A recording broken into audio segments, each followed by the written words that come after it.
Right now, you're using one of the most sophisticated brains on the planet.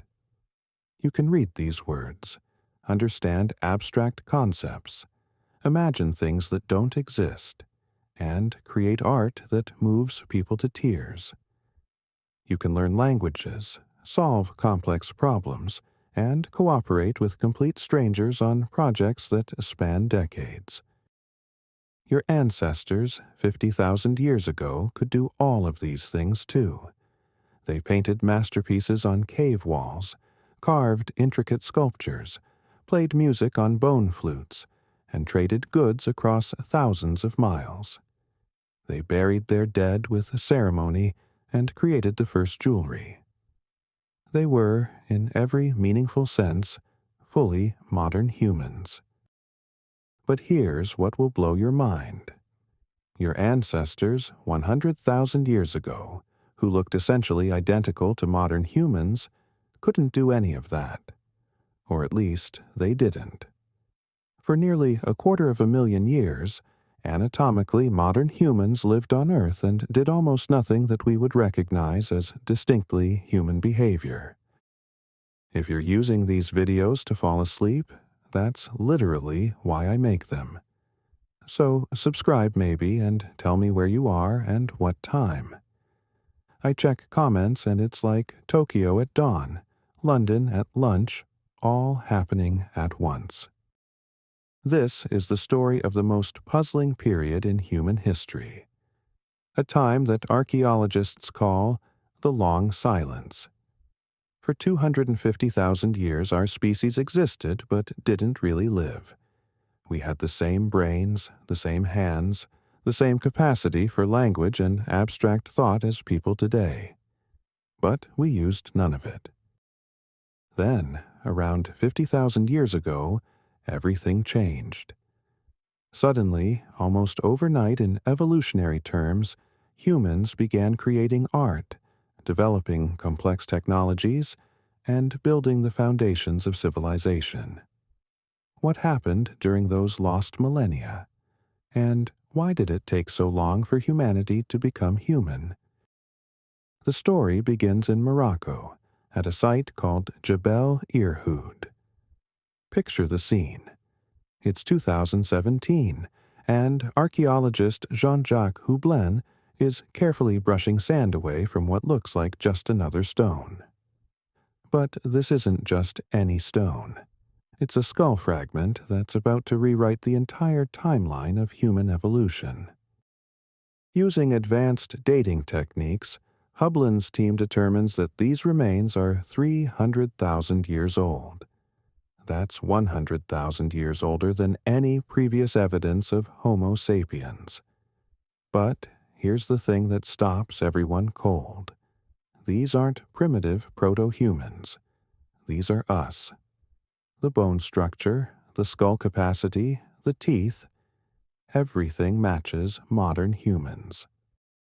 The Jebel Irhoud discovery shattered decades of assumptions about human evolution.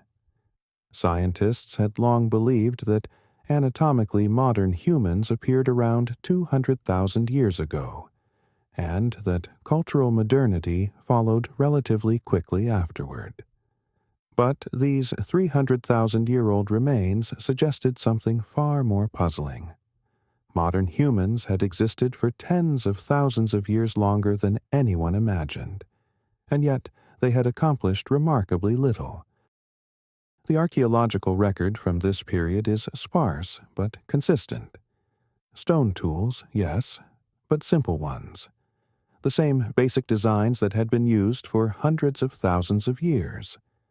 Occasional evidence of fire use, scattered remains of hunted animals, but no art, no jewelry, no complex tools, no evidence of symbolic thinking, no burials with grave goods, no trading networks, nothing that suggested these early humans were doing anything more sophisticated than basic survival. This wasn't just true in Morocco. Across Africa, where most early Homo sapiens fossils have been found, the pattern was the same. Sites in Ethiopia, South Africa, and Kenya all showed evidence of anatomically modern humans living simple, technologically stagnant lives for millennia upon millennia. At Omo Kibish in Ethiopia, researchers found 195,000-year-old Homo sapiens remains.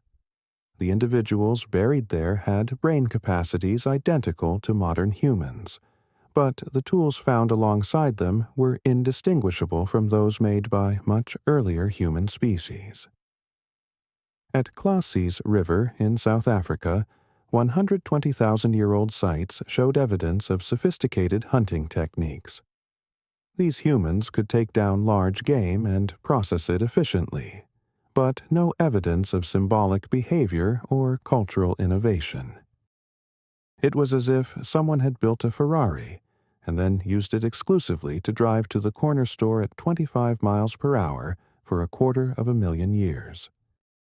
The contrast becomes even more stark when you compare this early period to what archaeologists call the Upper Paleolithic Revolution, which began around 50,000 years ago. Within a few thousand years, practically instantaneous in archaeological terms, humans were creating cave paintings that rival anything produced today, carving intricate sculptures from mammoth ivory, crafting sophisticated multi-part tools, establishing trade networks that moved materials across continents, and developing complex burial rituals that suggest elaborate belief systems about death and the afterlife. The cave paintings at Lascaux in France, created around 17,000 years ago, show not just artistic ability, but sophisticated understanding of perspective, movement, and symbolic representation. The artists didn't just draw what they saw, they drew what they meant. Animals in these paintings aren't just anatomically accurate, they convey emotion, power, spiritual significance. This requires abstract thinking of the highest order. At Dolní Věstonice in the Czech Republic, archaeologists have found 30,000-year-old ceramic figurines. Not just any ceramics, but some of the earliest known fired clay objects in human history. These weren't practical items like pots or bowls. They were art objects, sculptures created for purely symbolic purposes. The famous Venus figurines found across Europe from this period suggest shared cultural concepts that spread across thousands of miles. The Swabian Alps in Germany have yielded bone flutes from 40,000 years ago. Not crude whistles, but sophisticated musical instruments capable of producing complex melodies. Someone 40,000 years ago was making music for the sheer joy of it, creating sounds that served no survival purpose other than to move the human spirit. But during the long silence, nothing. 250,000 years of humans who were genetically, anatomically, and neurologically identical to us, and they left behind almost no evidence of the cognitive revolution that would eventually make their descendants the dominant species on Earth. The puzzle deepened as archaeologists began finding evidence that early Homo sapiens were actually quite sophisticated in some ways. Sites from 100,000 years ago show evidence of complex hunting strategies, including the ability to plan coordinated attacks on large game. These humans understood animal behavior well enough to predict migration patterns and set up seasonal camps at strategic locations. At Pinnacle Point in South Africa, researchers found evidence that humans 164,000 years ago were systematically harvesting shellfish, which requires understanding tidal patterns and seasonal availability. They were also creating specialized tools for different tasks: scrapers for processing hides, points for hunting, cutting tools for butchering. This suggests they had developed sophisticated categories of thinking about different activities and the tools required for each. Even more remarkably, These early humans showed evidence of what archaeologists call behavioral flexibility. When climate conditions changed, they adapted their strategies. When certain prey animals became scarce, they switched to different food sources. When familiar stone types for toolmaking became unavailable, they learned to work with new materials. All of this requires advanced cognitive abilities. These weren't simple-minded proto-humans stumbling through life on instinct. They were planning, adapting, learning, and teaching. They had to have possessed sophisticated language abilities to coordinate complex hunting strategies and pass detailed knowledge between generations. They understood cause and effect, could imagine future scenarios, and could modify their behavior based on changing circumstances. So, what was missing? Why did it take so long for humans to make the leap from sophisticated survival to true cultural creativity? Some researchers have proposed what's called the neural reorganization hypothesis. This theory suggests that while the basic structure of the human brain had evolved by 300,000 years ago, the specific neural connections required for advanced symbolic thinking took much longer to develop. According to this view, the long silence represents a period of ongoing brain evolution, with crucial neural pathways slowly being refined through natural selection. The idea is that anatomical modernity and behavioral modernity are different things. Having a large brain with the right basic architecture is necessary but not sufficient for modern human cognition. The brain also needs the right internal wiring, the right connections between different regions, the right balance of neurotransmitters and neural networks. Neuroscientist Richard Klein of Stanford University has been one of the most vocal proponents of this theory. He argues that a genetic mutation around 50,000 years ago fundamentally rewired human cognition, suddenly enabling the symbolic thinking that characterizes behaviorally modern humans. This human revolution, as Klein calls it, was what finally unlocked the creative potential that had been dormant in anatomically modern humans for 250,000 years.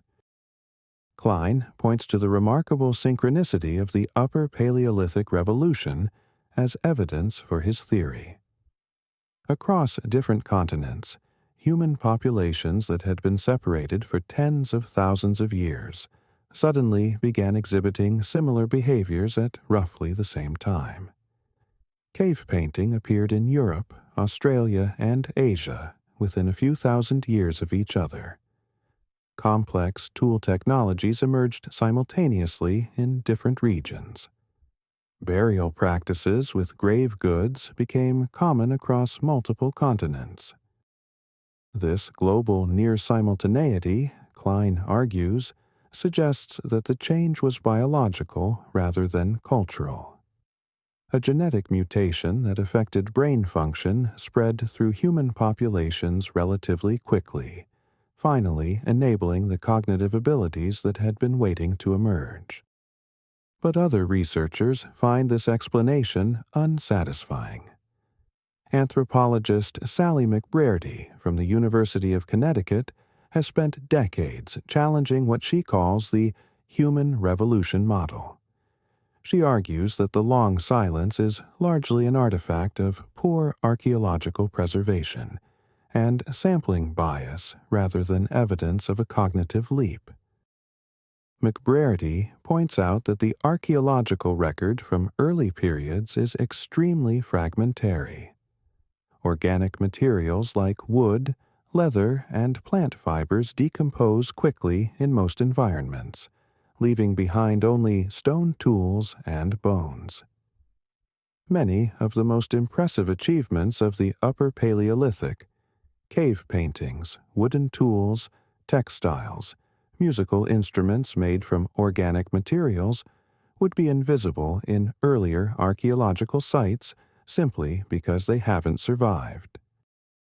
Moreover, McBraerty argues, most archaeological research has focused on Europe and the Near East, regions where Upper Paleolithic sites are numerous and well preserved. Earlier sites in Africa, where anatomically modern humans first appeared, have received less attention and are often located in tropical environments where preservation is poor.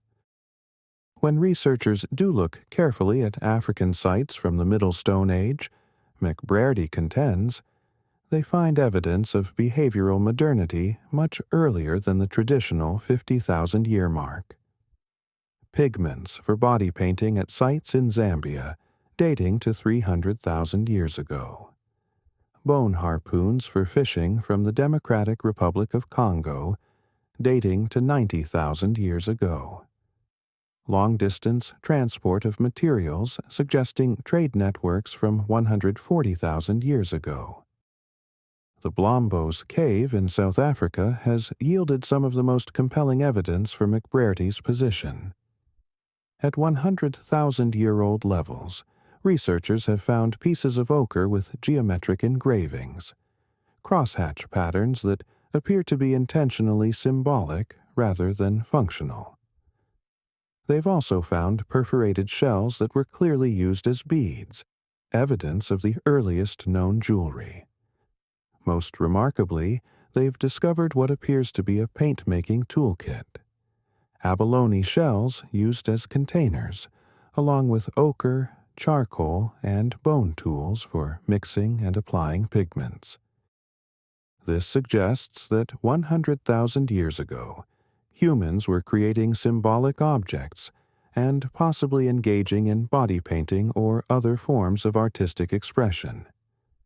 The fact that this evidence comes from Africa, where preservation conditions are generally poor, hints that such behaviors might have been much more common than the sparse archaeological record suggests. But even McBraerty acknowledges that there's something qualitatively different about the Upper Paleolithic Revolution. Even if earlier humans were engaging in some forms of symbolic behavior, the explosion of creativity that began 50,000 years ago represents a dramatic acceleration and elaboration of these tendencies. The question remains, what changed?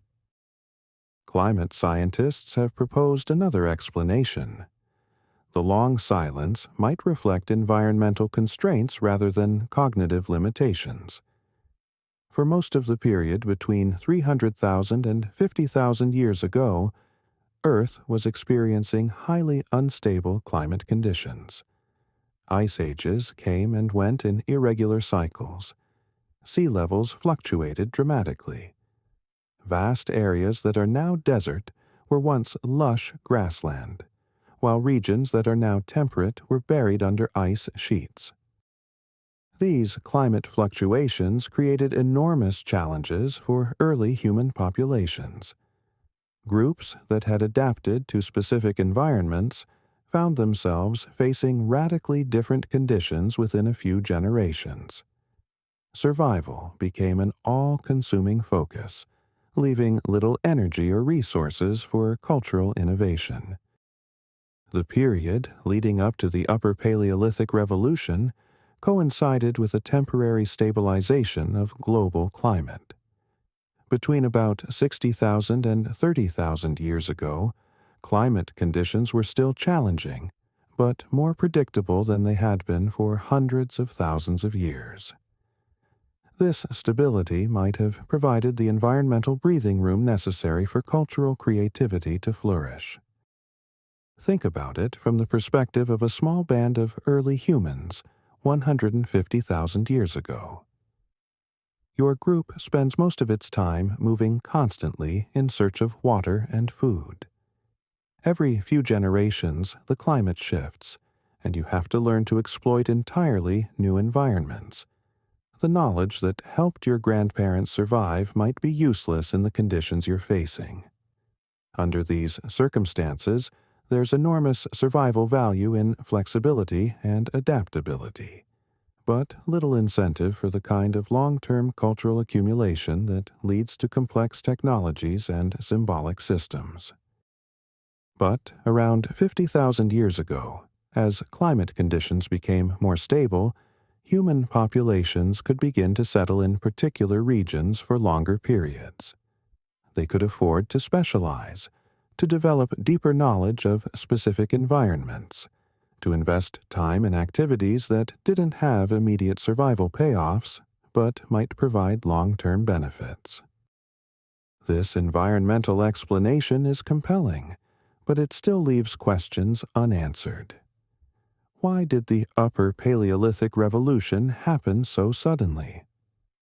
Why did similar innovations appear simultaneously in different parts of the world? And why, even during the relatively stable climate periods that occurred during the Long Silence, did humans fail to develop the cultural complexity that would later emerge so dramatically? Some researchers have proposed that the answer lies not in individual human cognition, but in demographics and social organization. Anthropologist Adam Powell from University College London has developed what he calls the demographic transition model to explain the Long Silence. Powell's model focuses on population density and social networks. He argues that cultural innovation requires not just individual creativity, but also social mechanisms for preserving and transmitting new ideas. In small, scattered populations, even brilliant innovations can be lost when their inventors die or when groups become isolated from each other. Early human populations during the Long Silence were probably quite small and widely dispersed. Archaeological evidence suggests that total global human population might have been only a few 100,000 individuals, scattered across Africa and possibly parts of Asia. These populations lived in small bands of 20 to 50 people, with limited contact between groups. Under these conditions, Powell argues, cultural innovation would have been severely constrained. An individual might invent a new tool design or discover a new technique, but if that person died before fully teaching others, or if their group became isolated from other populations, the innovation would disappear. Cultural knowledge couldn't accumulate across generations because the social networks necessary to preserve and spread innovations simply didn't exist. The demographic transition model suggests that the Upper Paleolithic Revolution occurred when human populations reached a critical threshold of size and connectivity. Once there were enough people living close enough together to maintain regular contact, innovations could begin to accumulate and spread. Cultural knowledge could build upon itself, leading to the rapid acceleration of technological and artistic development that characterizes the period after 50,000 years ago. This model is supported by computer simulations that show how population size and connectivity affect rates of cultural evolution. When populations are small and isolated, cultural complexity actually decreases over time as innovations are lost faster than they can be replaced. But once populations exceed certain thresholds, cultural complexity begins to increase rapidly. The demographic explanation also helps explain why the Upper Paleolithic Revolution appeared to happen simultaneously in different parts of the world. It wasn't that all human populations suddenly experienced the same genetic mutation or environmental change. Rather, different regional populations independently reached the demographic tipping points necessary for sustained cultural innovation. But Powell's model raises its own puzzles. If population size and connectivity were the key factors, why didn't cultural complexity emerge earlier during periods when climate was relatively stable and human populations were expanding?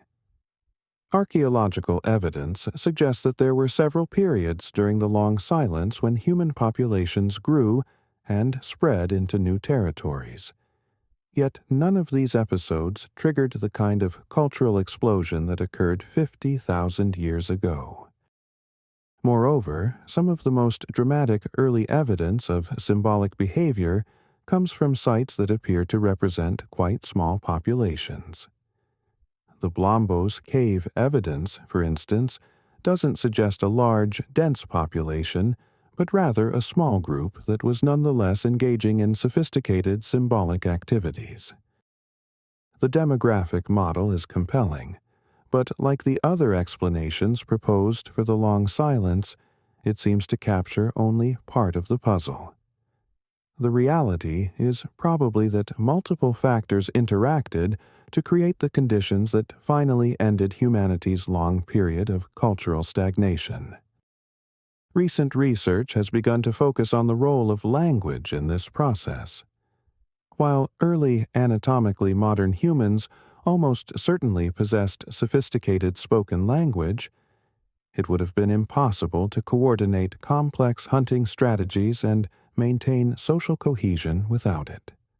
They might have lacked certain specialized linguistic abilities that are crucial for cultural accumulation.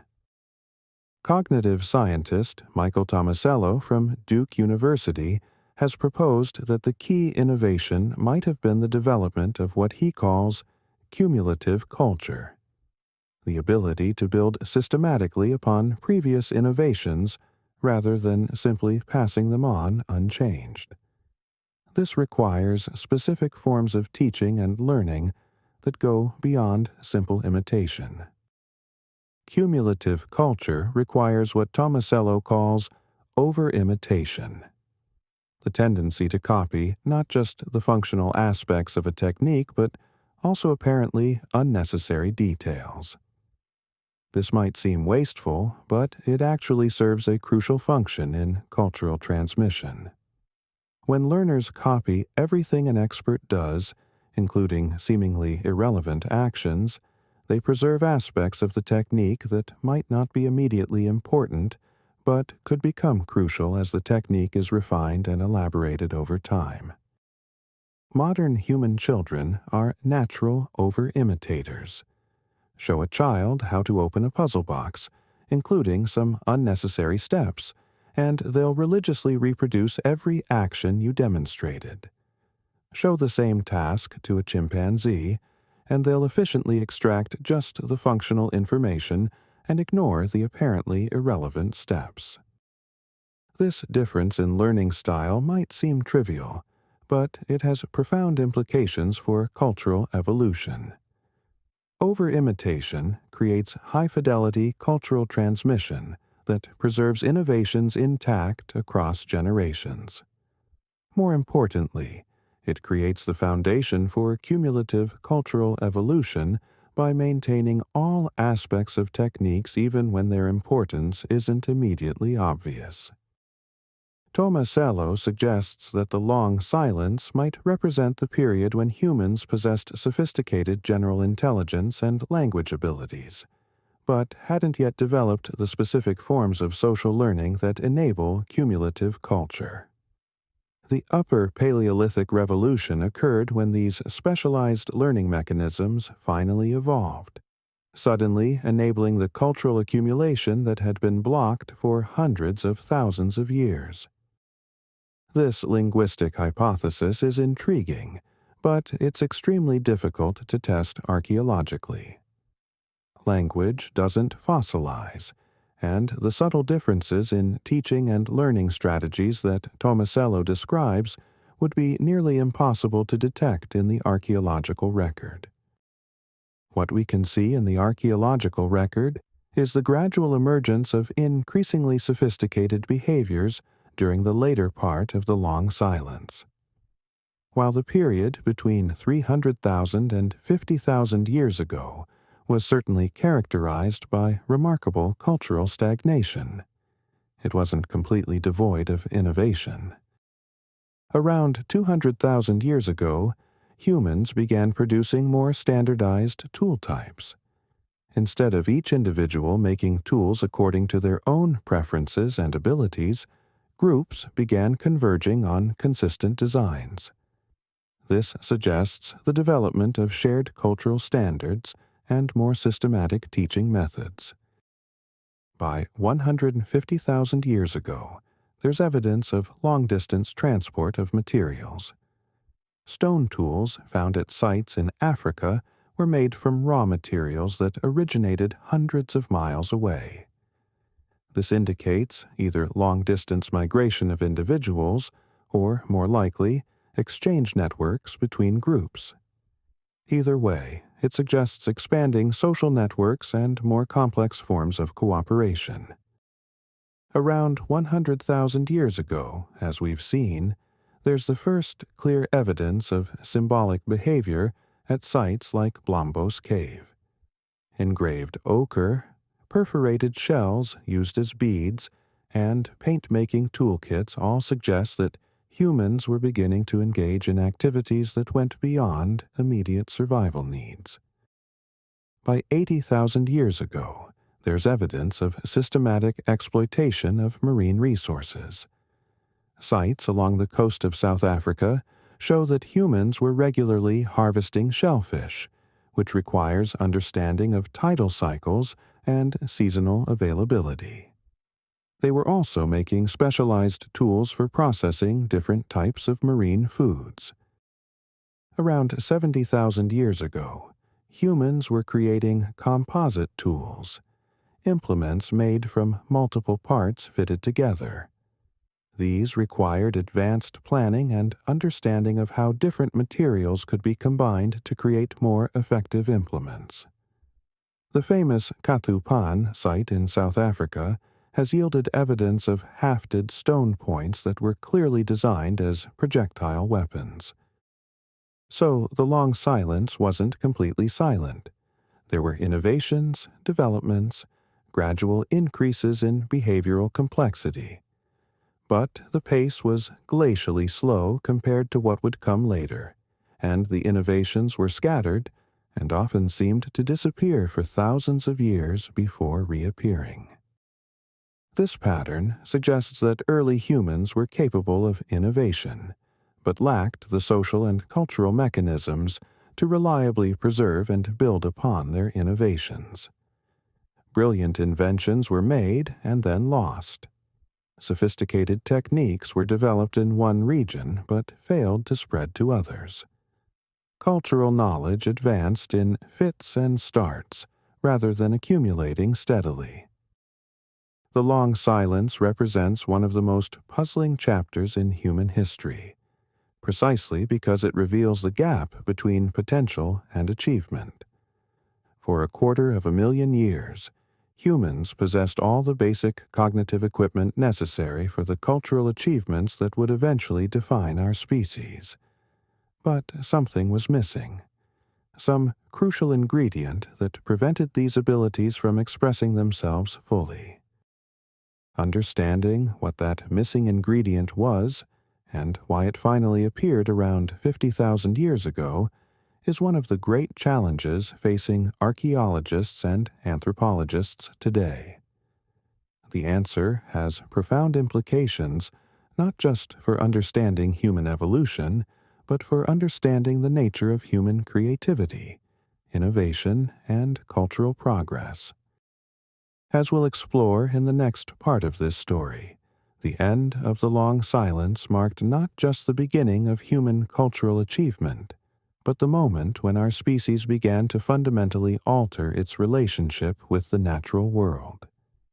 The innovations that finally broke through the barriers of the long silence would set humanity on a path toward agricultural revolution, urban civilization, and, ultimately, the complex technological society we inhabit today. But that transformation began with a mystery that we're still trying to solve. Why did it take so long for humanity to become fully human? The answer to humanity's greatest mystery might lie in a cave in Germany that almost no one has heard of.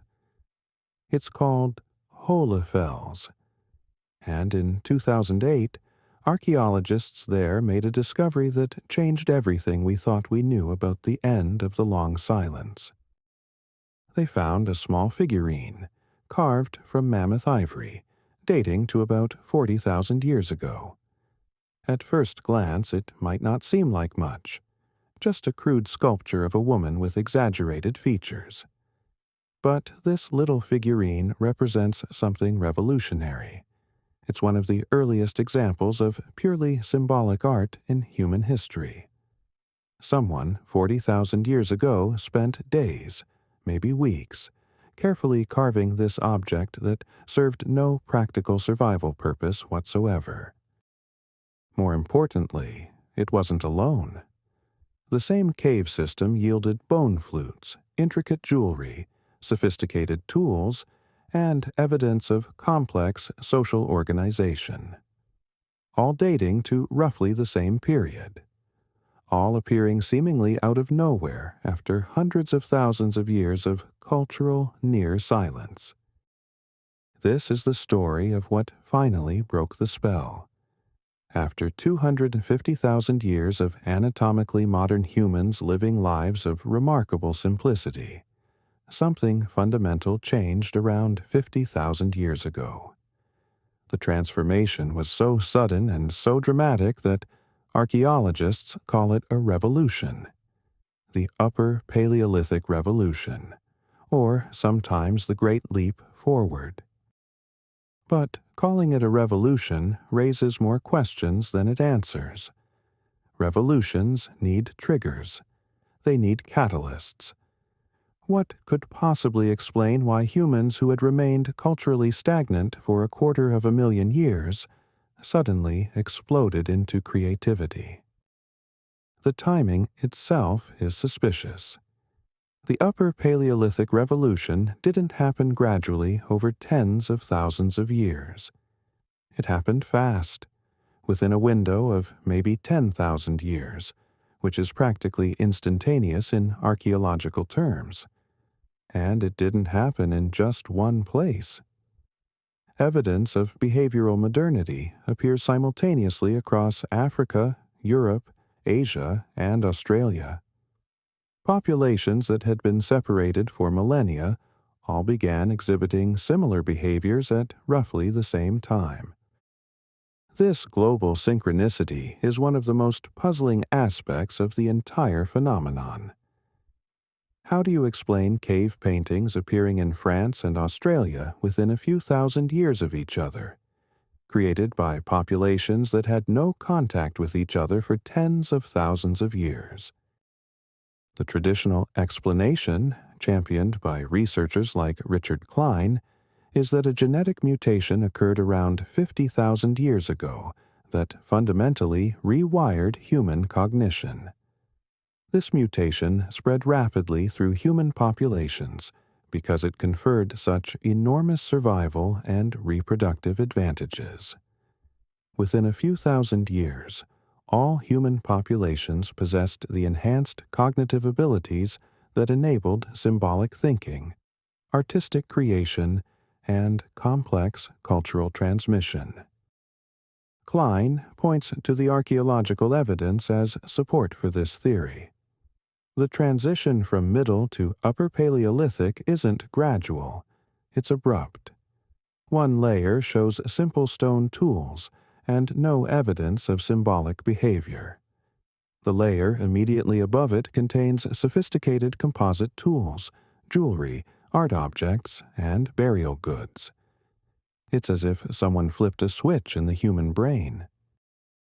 But this genetic mutation theory has serious problems.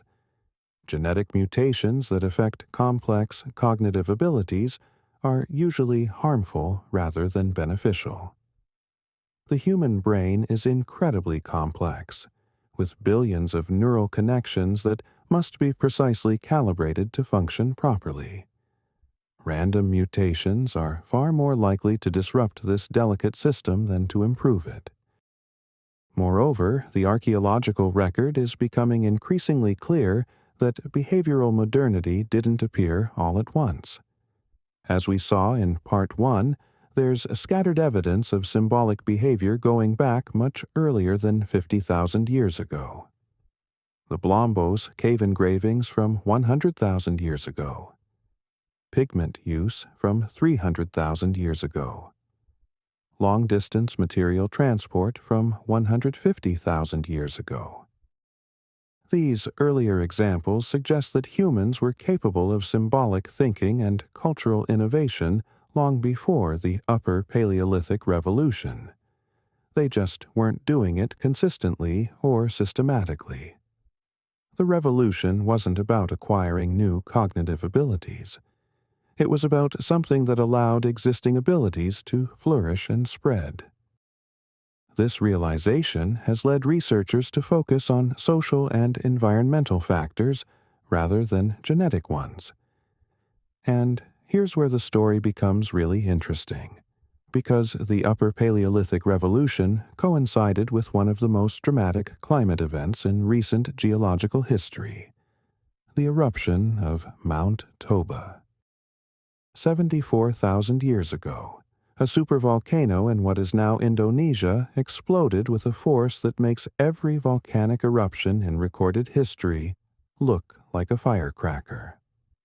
The Toba eruption ejected so much ash and sulfur into the atmosphere that it triggered a volcanic winter lasting several years. Global temperatures dropped by as much as 10 degrees Celsius. Monsoon patterns were disrupted. Much of the tropical vegetation that early humans depended on was killed by ashfall and temperature changes. The environmental impact was catastrophic. Species went extinct, ecosystems collapsed, and human populations, which had been slowly expanding across Africa and into Asia, were decimated. Genetic analysis suggests that human population might have bottlenecked to as few as 3,000 to 10,000 individuals worldwide. But here's the crucial part. The populations that survived this catastrophe weren't random. They were the ones who possessed the flexibility, creativity, and social organization necessary to adapt to radically changed conditions. In other words, Toba might have served as an evolutionary filter, selecting for exactly the cognitive and cultural traits that would later characterize behaviorally modern humans. The Toba bottleneck theory suggests that the volcanic winter created unprecedented selection pressure for behavioral flexibility. Populations that relied on specialized survival strategies adapted to specific environments found themselves helpless when those environments suddenly changed. But populations that possessed broader behavioral repertoires, more flexible social systems, and greater capacity for innovation were able to survive by rapidly developing new survival strategies. This selection process would have had several important effects. First, it would have eliminated human populations that lacked the cognitive flexibility necessary for rapid cultural adaptation. Second, it would have brought the surviving populations into closer contact with each other as they were forced to retreat to limited refuge areas with sufficient resources. Third, it would have created intense pressure for the development of more sophisticated social cooperation as small survivor populations had to work together to overcome unprecedented challenges. Most importantly, the Toba bottleneck would have created what evolutionary biologists call a founder effect. When small populations expand rapidly after a bottleneck, any innovations or behaviors present in the founder population get amplified and spread much more quickly than they would in a large, stable population. If the Toba survivors possessed enhanced capacities for symbolic thinking, artistic creation, and cultural transmission, perhaps as rare variants that had existed in earlier populations but never achieved widespread distribution, these abilities would have spread rapidly through the expanding post-bottleneck population. This could explain both the timing and the global synchronicity of the Upper Paleolithic Revolution. The revolution didn't happen because humans suddenly acquired new abilities through genetic mutation. It happened because environmental catastrophe selected for abilities that already existed in rare individuals. Then, demographic expansion after the bottlenecks spread these abilities throughout the surviving human population. The Toba theory is compelling, but it's not without problems. The most obvious issue is timing. The Toba eruption occurred 74,000 years ago, but the Upper Paleolithic Revolution didn't begin until around 50,000 years ago. That's a gap of 24,000 years. Far too long to attribute the revolution directly to volcanic selection pressure. However, some researchers argue that this timing actually supports rather than contradicts the Toba hypothesis. Major evolutionary changes often take time to manifest fully. The initial bottleneck might have selected for behavioral flexibility and enhanced cognitive abilities, but it could have taken many generations for these abilities to be fully expressed and culturally elaborated. Moreover, the period between 74,000 and 50,000 years ago wasn't culturally silent. This is when we see the first clear evidence of systematic symbolic behavior appearing in multiple locations. The 73,000-year-old engraved ochre from Blombos cave. The 70,000-year-old perforated shell beads from sites in North Africa and the Levant. The 65,000-year-old cave paintings from Spain. Rather than a single revolutionary moment, the archaeological evidence suggests a gradual acceleration of cultural innovation, beginning shortly after the Toba eruption and culminating in the dramatic cultural explosion of the Upper Paleolithic Revolution around 50,000 years ago. But Toba alone can't explain everything. Supervolcanic eruptions are rare but not unique in human evolutionary history. There were other major volcanic events and climate catastrophes during the long silence that didn't trigger similar cultural revolutions. What was different about the Toba bottleneck?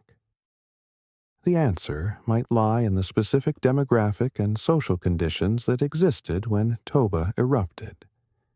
By 74,000 years ago, human populations had spread across much of Africa and had begun expanding into Asia and possibly Europe.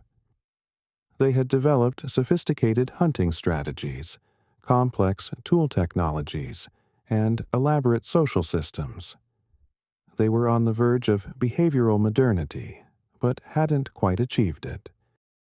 When Toba struck, it didn't just reduce human populations, it brought together the most innovative and adaptable individuals from across multiple continents. The survivors were forced to interact, to share knowledge, to combine different technological and cultural traditions in order to survive in the devastated post-eruption world. This forced cultural mixing might have been the crucial catalyst. Innovations that had developed in isolation in different populations could suddenly be combined and elaborated. Technologies that had remained local curiosities could spread rapidly through survivor networks. Most importantly, individuals with different types of cognitive and cultural specializations could learn from each other and develop hybrid approaches that were more powerful than any single tradition. Anthropologist Curtis Marian from Arizona State University has developed this cultural hybridization model to explain the Upper Paleolithic Revolution. According to Marian, the key wasn't biological evolution, but cultural evolution accelerated by forced population mixing after environmental catastrophe. Marian points to evidence from sites along the South African coast dating to the period immediately after Toba. These sites show sudden increases in technological sophistication, with new tool types that combine elements from different earlier traditions. They also show evidence of much more extensive trade networks, with materials being transported across hundreds of miles. Most tellingly, they show evidence of what Marian calls cultural experimentation, rapid development and abandonment of new technologies and techniques, as if survivor populations were trying out different approaches to see what worked best in the changed post-Toba environment. This cultural experimentation created what evolutionary theorists call a ratchet effect. Each successful innovation became the foundation for further innovations. Each new technique could be combined with others to create even more sophisticated approaches. Over time, this process accelerated, leading to the explosive cultural development of the Upper Paleolithic Revolution. The cultural hybridization model explains several puzzling features of the Upper Paleolithic Revolution. It explains the global synchronicity. Populations worldwide were going through similar processes of cultural mixing and experimentation. It explains the rapid pace of change. Cultural evolution can proceed much faster than genetic evolution when conditions favor innovation. And it explains the persistence of the changes. Once complex cultural systems were established, they became self-reinforcing and continued to elaborate even after the initial environmental pressures had passed. But the model also raises new questions. If cultural mixing and experimentation were the keys to the Upper Paleolithic Revolution, why didn't similar revolutions occur after other environmental catastrophes? What was special about the specific combination of factors that existed 74,000 years ago? Part of the answer might lie in the unique demographic situation that existed when Toba erupted. By 74,000 years ago, human populations had reached what demographers call connectivity thresholds. They were large enough and close enough together that innovations could spread between groups, but not so large that cultural change became impossible due to social inertia. Computer models developed by researchers like Joe Henrich at Harvard University show that cultural evolution follows complex dynamics related to population size and connectivity. When populations are too small, innovations are lost faster than they can be developed. When populations are too large and stable, social systems become resistant to change. But there's an optimal zone where populations are large enough to support innovation, but small enough to allow rapid cultural change. The pre-Toba human population might have been approaching this optimal zone when the supervolcanic eruption struck. The bottleneck reduced populations to sizes that facilitated rapid cultural change, while the post-bottleneck expansion occurred under conditions that favored the spread and elaboration of innovations. This demographic explanation is supported by evidence from other periods of rapid cultural change in human history. The Neolithic Revolution, which saw the development of agriculture and settled communities, occurred during a period of optimal demographic conditions similar to those following Toba.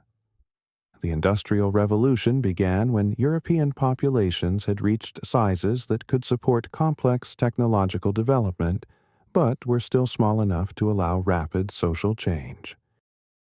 But demographics alone can't explain the Upper Paleolithic Revolution. There's also the question of why specific types of innovations, art, music, symbolic thinking, complex burial practices, appeared when they did. These innovations don't seem to be directly related to survival in the post-Toba environment. Why would environmental catastrophe lead to the development of cave painting and bone flutes? The answer might lie in the social dynamics of small survivor populations under extreme stress. Anthropologists have long recognized that art, music, and ritual serve crucial social functions in human societies. They create shared identity, facilitate cooperation, and provide psychological support during difficult times. In the aftermath of Toba, survivor populations would have faced unprecedented challenges, not just from the physical environment, but from the social environment.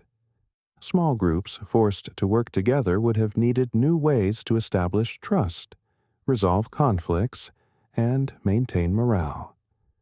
Traditional social systems based on kinship and established hierarchies might have been disrupted when populations were decimated and scattered. Under these conditions, symbolic behavior would have had enormous adaptive value. Shared artistic traditions could help establish group identity and solidarity. Musical performances could facilitate emotional bonding and stress relief. Burial practices could help process the psychological trauma of widespread death and loss. Moreover, these symbolic behaviors would have served as markers of group membership and cultural identity. In a world where survival depended on cooperation with strangers, being able to demonstrate shared cultural knowledge and values would have been crucial for gaining acceptance into survivor groups. This social signaling function of symbolic behavior might explain why the Upper Paleolithic Revolution was characterized not just by individual innovations, but by the rapid development of shared cultural traditions. The cave paintings at Lascaux and Altamira don't just show individual artistic talent. They show sophisticated shared symbolic systems that would have required coordination and cooperation among multiple individuals over extended periods. The complexity of these symbolic systems suggests that the Upper Paleolithic Revolution involved not just the development of individual cognitive abilities, but the emergence of new forms of collective intelligence. Groups were learning to think and create together in ways that had never been possible before. This collective dimension of the revolution is visible in the archaeological record through the appearance of what archaeologists call cultural packages, sets of related innovations that appear together and seem to reinforce each other. For example, the European Upper Paleolithic cultural package includes sophisticated stone tool technologies, bone and antler working techniques, cave painting, portable art objects, musical instruments, elaborate burial practices, and evidence of long-distance trade networks. These different elements weren't independent innovations that happened to occur at the same time. They were interconnected parts of integrated cultural systems that supported and enabled each other. The same social networks that facilitated trade in raw materials also spread artistic techniques and symbolic conventions. The same cognitive abilities that enabled complex tool manufacture also supported the abstract thinking required for artistic creation. Most importantly, these cultural packages were cumulative. Each innovation built upon previous ones and created the foundation for further developments. This cumulative cultural evolution was something genuinely new in human history, and marked the beginning of the exponential cultural development that would eventually lead to civilization.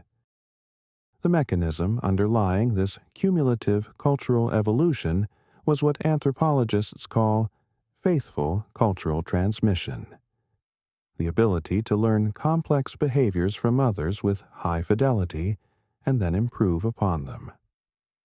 Earlier, humans had certainly possessed social learning abilities, but their cultural transmission seems to have been relatively low fidelity.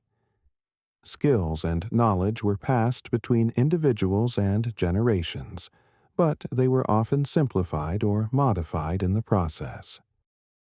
The Upper Paleolithic Revolution marked the emergence of high-fidelity cultural transmission systems that could preserve complex information intact across generations while also allowing for systematic improvement and elaboration.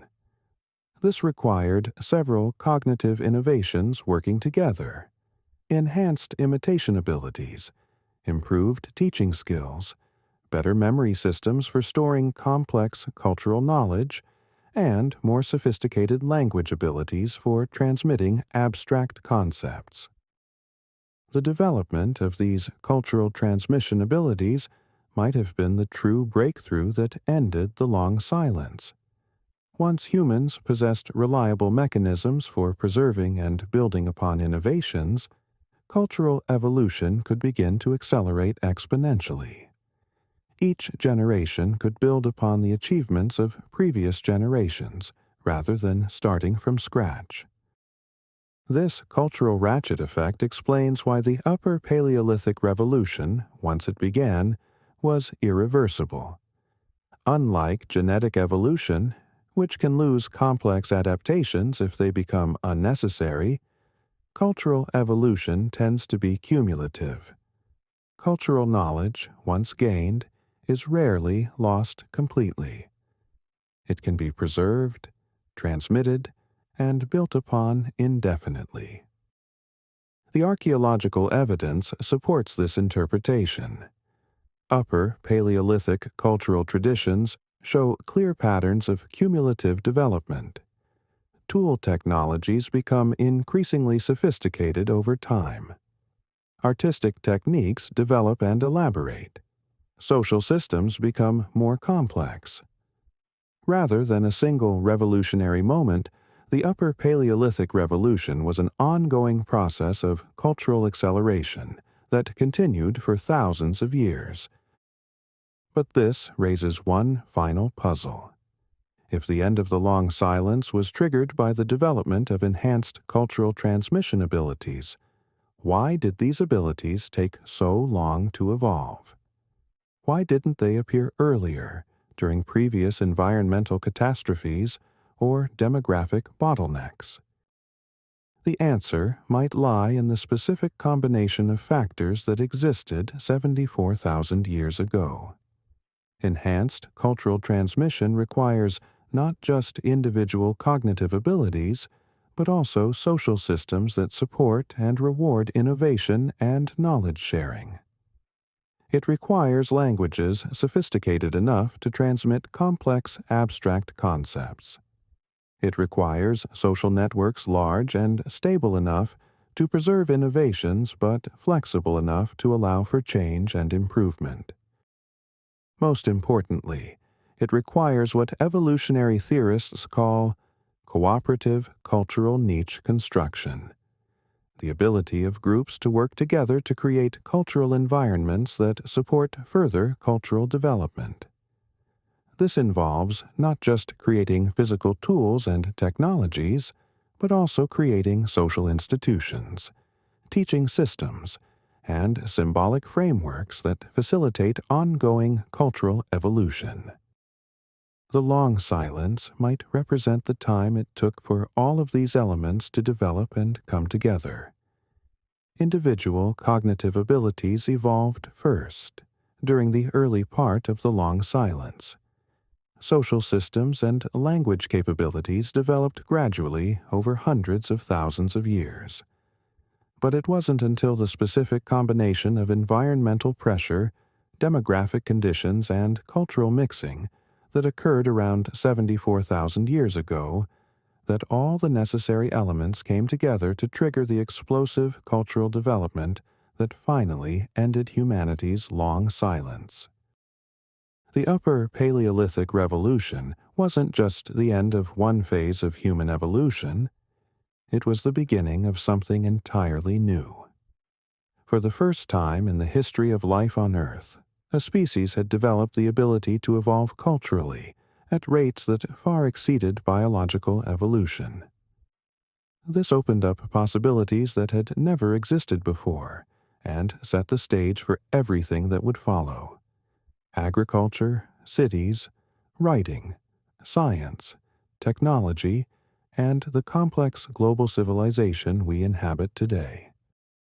Imagine you are a modern human living 45,000 years ago. Your people have just mastered fire in ways previous generations never imagined. You can work bone and antler into sophisticated tools. You create art that captures not just what you see, but what you mean. You bury your dead with ceremony and meaning. You are, in every sense, behaviorally modern. Then you encounter them. Another group of humans, but different. They look like you. They're clearly intelligent, but their tools are simple. They have no art, no music, no elaborate burial practices. They've been living the same way for hundreds of thousands of years, while your people have been transforming their world in just a few millennia. This encounter actually happened. Multiple times, across multiple continents. The Upper Paleolithic revolution didn't spread evenly across all human populations. Some groups embraced the new cultural technologies rapidly. Others resisted them or adopted them only slowly. And some populations that failed to make the transition simply vanished from the archaeological record. The story of how behavioral modernity spread across the globe is really the story of the first great cultural divide in human history. A division between populations that successfully navigated the transition to cumulative cultural evolution and those that didn't. It's a pattern that would repeat throughout human history, but never with consequences quite as profound as this first time. The revolution began in Africa, probably in the eastern or southern regions where anatomically modern humans had first evolved. The earliest clear evidence of behavioral modernity appears at sites like Blombos Cave in South Africa, Clyse's River, and Border Cave. But it didn't stay confined to Africa. By 50,000 years ago, behaviorally modern humans were beginning to spread beyond their ancestral continent. The timing wasn't coincidental. The same cultural innovations that enabled artistic expression and complex tool manufacture also provided the technological and social capabilities necessary for long-distance migration and colonization of new environments. Behaviorally, modern humans weren't just creating art. They were developing the cultural technologies that would allow them to expand into every habitat on Earth. The first major expansion took them into the Middle East and beyond. Archaeological sites in Israel and Lebanon show clear evidence of Upper Paleolithic technologies by 45,000 years ago. But these weren't just the same African cultural traditions transplanted to new locations. They were hybrid cultures that combined African innovations with local adaptations to Middle Eastern environments. This pattern of cultural hybridization would characterize the global spread of behavioral modernity. As behaviorally modern populations encountered local groups, they didn't simply replace them or impose their own cultural systems. Instead, they engaged in complex processes of cultural exchange, adoption, and innovation that produced new hybrid traditions suited to specific regional conditions.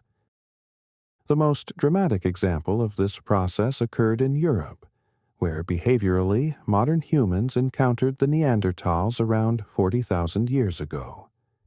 This wasn't a simple case of superior technology overwhelming inferior populations. The Neanderthals were sophisticated humans in their own right, with hundreds of thousands of years of successful adaptation to European conditions. They had their own technological traditions, their own social systems, their own accumulated knowledge about European environments and resources. When the two populations met, the result was what archaeologists call the transition period. Several thousand years of complex interactions that produced some of the most sophisticated cultural achievements in human history. The famous cave paintings at Lascaux, Altamira, and Chauvet weren't created by primitive humans making their first attempts at art. They were produced by populations that had already been developing artistic traditions for thousands of years and had reached levels of sophistication that wouldn't be matched again until the classical civilizations. But the transition period also saw the gradual disappearance of distinctly Neanderthal cultural traditions, not through violent conquest, but through a more subtle process of cultural absorption and demographic replacement. The behaviorally modern populations possessed cultural technologies that enabled more efficient resource exploitation, larger population sizes, and more rapid adaptation to changing conditions. Over time, these advantages allowed them to expand into territories previously occupied by Neanderthals. The archaeological record shows this process playing out over several millennia. Early sites show clear evidence of two distinct cultural traditions existing side by side. Middle period sites show increasing evidence of cultural exchange and hybridization. Later sites show essentially uniform Upper Paleolithic cultures with only traces of earlier Neanderthal influence. Genetic evidence confirms that this process involved not just cultural replacement, but also biological mixing.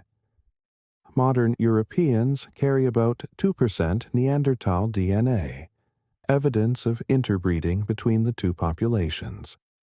But the genetic contribution is small enough to suggest that the demographic expansion of behaviorally modern humans was the dominant factor in the transition. A similar process occurred in Asia, where behaviorally modern humans encountered the Denisovans and other archaic human populations. The interactions were probably even more complex than those in Europe, because Asian environments were more diverse and the archaic populations were more varied. But the end result was similar: the gradual spread of behaviorally modern cultural traditions and the absorption or disappearance of earlier cultural systems. The most remarkable aspect of this global expansion was its speed. Within about 20,000 years, from roughly 50,000 to 30,000 years ago, behaviorally modern humans had spread from Africa to Europe, Asia, and Australia. They had developed distinct regional cultural traditions adapted to Arctic, temperate, tropical, and desert environments. They had established trade networks that moved materials across thousands of miles. They had begun the systematic exploitation of marine resources and had developed the first sophisticated watercraft for ocean travel. This rapid expansion was possible because the cultural technologies of behavioral modernity were inherently scalable and adaptable. Unlike the specialized cultural systems that had characterized earlier human populations, the new cultural package included general principles and techniques that could be applied to a wide variety of environmental challenges. The same cognitive abilities that enabled cave painting also enabled the development of new hunting strategies, new tool technologies, and new social organization systems.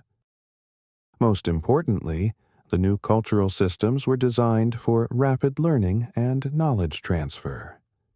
Earlier, human populations had probably transmitted cultural knowledge through informal observation and imitation.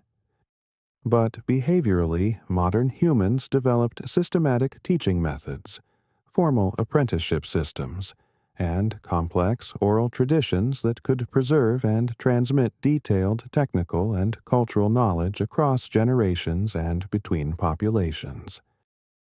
These enhanced learning systems meant that when behaviorally modern populations encountered new environments, they could rapidly develop appropriate adaptations by combining their existing cultural knowledge with local innovations. They didn't have to start from scratch in each new environment. They could build upon their accumulated cultural capital to develop increasingly sophisticated adaptations.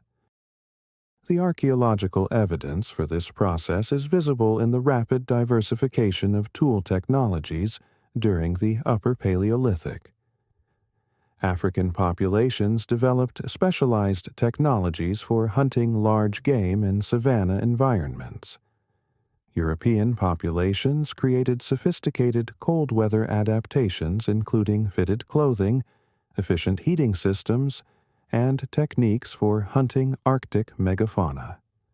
Asian populations developed maritime technologies for island colonization and high-altitude adaptations for mountain environments. But these weren't independent developments. Trade networks and population movements ensured that innovations developed in one region could spread rapidly to others where they might be useful. The result was an accelerating process of cultural evolution that produced increasingly sophisticated technologies and social systems. This acceleration is visible in the archaeological record through what researchers call innovation rate curves. During the long silence, the rate of cultural innovation was essentially flat. The same basic technologies persisted for hundreds of thousands of years with minimal change. But beginning around 50,000 years ago, innovation rates began to increase exponentially. New tool types appeared every few thousand years, then every few hundred years, then every few decades. This exponential acceleration of cultural change had profound effects on human populations. Groups that successfully adopted the new cultural technologies could support larger populations, exploit resources more efficiently, and adapt more rapidly to environmental changes. Groups that failed to adopt these technologies found themselves increasingly marginalized and eventually disappeared from the archaeological record. The clearest example of this process is what happened to the various archaic human populations. Neanderthals, Denisovans, and other late surviving archaic humans weren't eliminated by warfare or disease. They were outcompeted by populations that possessed more efficient cultural technologies. The behaviorally modern populations could simply extract more resources from the same environments, support larger populations in the same territories, and adapt more quickly when conditions changed. This competitive advantage was particularly pronounced during periods of environmental instability. The late Pleistocene, when behavioral modernity was spreading globally, was characterized by rapid climate fluctuations. Ice ages came and went. Sea levels rose and fell. Ecosystems shifted and changed. Under these conditions, cultural adaptability became crucial for survival. Populations with sophisticated cultural technologies could modify their subsistence strategies, develop new tools and techniques, and reorganize their social systems in response to changing conditions. Populations that relied on specialized, inflexible cultural adaptations found themselves unable to cope when their specific environmental niches disappeared. This pattern explains why the transition to behavioral modernity was irreversible. Once some human populations possessed the cultural technologies of cumulative cultural evolution, they gained such enormous adaptive advantages that in populations without these technologies couldn't compete effectively. The long silence ended not because all humans simultaneously acquired new capabilities, but because the populations that did acquire these capabilities rapidly spread across the globe and absorbed or replaced those that didn't. But the global spread of behavioral modernity wasn't uniform. Some regions and populations made the transition earlier and more completely than others. Africa, as the birthplace of both anatomical and behavioral modernity, showed the earliest and most complete development of Upper Paleolithic cultural traditions. Europe, with its dense Neanderthal populations and harsh environmental conditions, became a secondary center of cultural innovation, where some of the most sophisticated Upper Paleolithic technologies were developed. Asia shows a more complex pattern, with some regions showing early adoption of behavioral modernity, while others remained culturally conservative for thousands of years longer. Australia, colonized around 50,000 years ago by some of the first behaviorally modern populations to leave Africa, developed unique cultural traditions adapted to its distinctive environments, but remained relatively isolated from subsequent cultural developments in other regions. The Americas, the last major landmass to be colonized by humans, weren't reached until around 15,000 years ago. By this time, the populations that crossed the Bering Land Bridge already possessed sophisticated Upper Paleolithic cultural technologies. They rapidly diversified into the wide variety of Native American cultural traditions, but they started from a much more advanced cultural baseline than the first humans to colonize other continents. These regional differences in the timing and character of behavioral modernity had long-lasting effects on human cultural development. Regions that adopted behavioral modernity early and completely became centers of ongoing cultural innovation. Regions that made the transition later or less completely remained more culturally conservative, and were eventually influenced or dominated by more innovative populations. This pattern established what might be called the First World System, a global network of culturally advanced populations that maintained trade relationships, shared innovations, and collectively drove the ongoing acceleration of cultural evolution. Populations outside this network found themselves increasingly marginalized and eventually absorbed into it. The psychological and social effects of this transition were probably as profound as the technological ones. For the first time in human history, some populations possessed dramatically superior cultural technologies compared to others. This created new forms of inequality and hierarchy that hadn't existed during the long silence, when all human populations were roughly equivalent in their cultural capabilities. Behaviorally, modern populations probably developed new forms of group identity and social organization based on their possession of superior cultural knowledge. They might have begun to see themselves as fundamentally different from and superior to populations that lacked their cultural achievements. This could have contributed to the processes of cultural absorption and demographic replacement that characterized the spread of behavioral modernity. At the same time, the new cultural technologies created unprecedented opportunities for cooperation and knowledge sharing between populations. Trade networks, artistic traditions, and technical innovations created connections between groups separated by thousands of miles. For the first time, human cultural evolution became a global rather than purely local process. The end result was the establishment of what archaeologists call cultural provinces, large regions characterized by shared cultural traditions and ongoing cultural exchange. These provinces formed the basis for all subsequent human cultural development. The major cultural divisions that characterized later human history, between agricultural and hunter-gatherer societies, between literate and non-literate populations, between technological and traditional cultures, all trace their origins back to the patterns established during the Upper Paleolithic Revolution. But perhaps the most important long-term consequence of the end of the long silence was the establishment of cumulative cultural evolution as the dominant mode of human adaptation.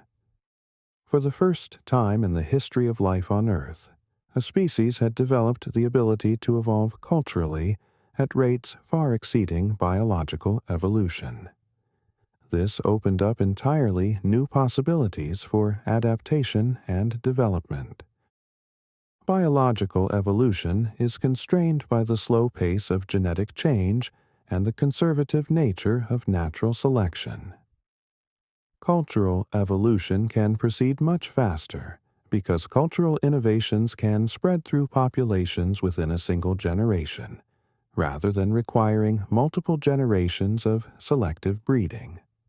Moreover, cultural evolution can build upon previous innovations in ways that biological evolution cannot. Each generation can start from where the previous generation left off rather than starting from scratch.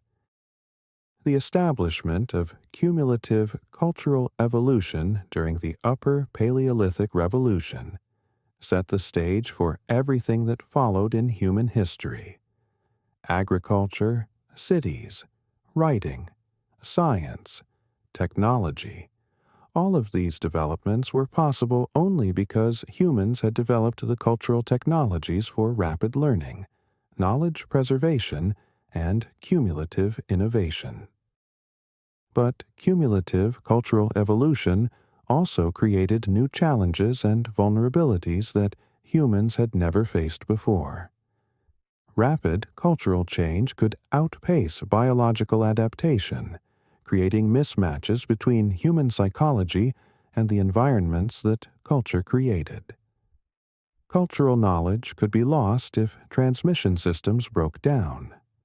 Most dangerously, cultural evolution could produce technologies and social systems that threatened human survival in ways that biological evolution never could.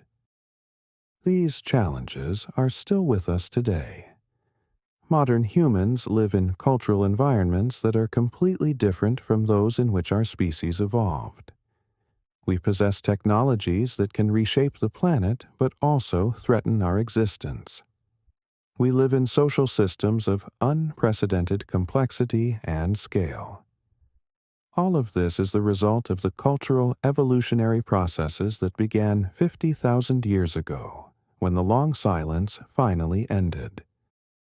Understanding the end of the long silence is crucial for understanding human nature and our current situation. We are not simply the products of biological evolution operating over millions of years.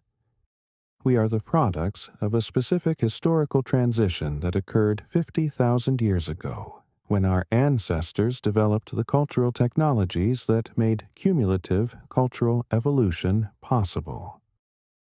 This transition explains many of the seemingly paradoxical aspects of human psychology. We have Stone Age brains living in Space Age societies. We possess cognitive abilities that evolved for small-scale social groups but must function in mass societies of millions of people. We have emotional systems designed for face-to-face relationships but must navigate complex technological networks. The long silence and its ending also provide insights into the nature of cultural change and innovation. The transition to behavioral modernity wasn't gradual or inevitable. It was a specific historical event triggered by particular combinations of environmental, demographic, and social factors. Similar transitions might be possible in the future under the right conditions, but they are not guaranteed. Most importantly, the story of the long silence demonstrates both the fragility and the power of human cultural achievements. For 250,000 years, anatomically modern humans lived simple lives with minimal cultural development. The transition to behavioral modernity could have failed. If different environmental or demographic conditions had existed, humans might never have developed cumulative cultural evolution, and might have remained culturally stagnant indefinitely. But once the transition occurred, it proved remarkably robust and powerful. Within a few thousand years, behaviorally modern humans had spread across the globe and begun the process of cultural development that continues today. The end of the long silence marked not just a change in human behavior, but the beginning of a new phase in the evolution of life on Earth, the emergence of a species capable of conscious, directed cultural evolution. Today, we face challenges that echo those faced by our ancestors 50,000 years ago. Rapid environmental change, demographic pressures, and the need for new forms of social cooperation all require innovative cultural responses. The story of how our ancestors successfully navigated the end of the long silence provides both inspiration and guidance for addressing our own challenges. We are the descendants of the humans who refused to remain silent. We carry within us the cultural technologies that enabled our ancestors to transform themselves from simple hunter-gatherers into the creators of civilization. The same creativity, adaptability, and capacity for cooperation that ended the long silence remain available to us as we face the challenges of our own time. The prehistoric time hole that puzzled archaeologists for decades has been largely solved. We now understand that the long silence represented a specific phase in human cultural evolution, the period when anatomically modern humans existed but lacked the cultural technologies necessary for cumulative cultural evolution.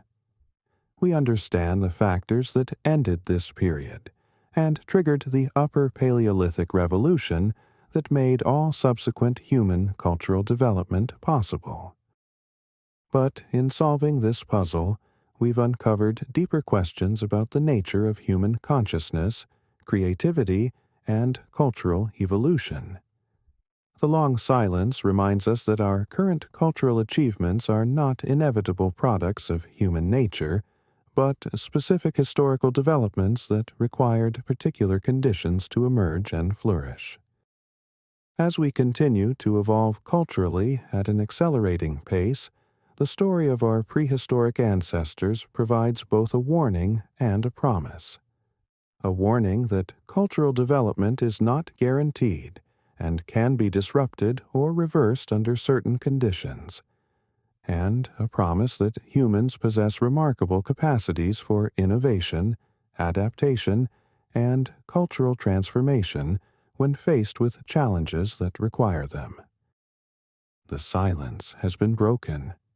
The conversation continues. And the story that began 50,000 years ago when our ancestors first learned to think and create together is still being written today.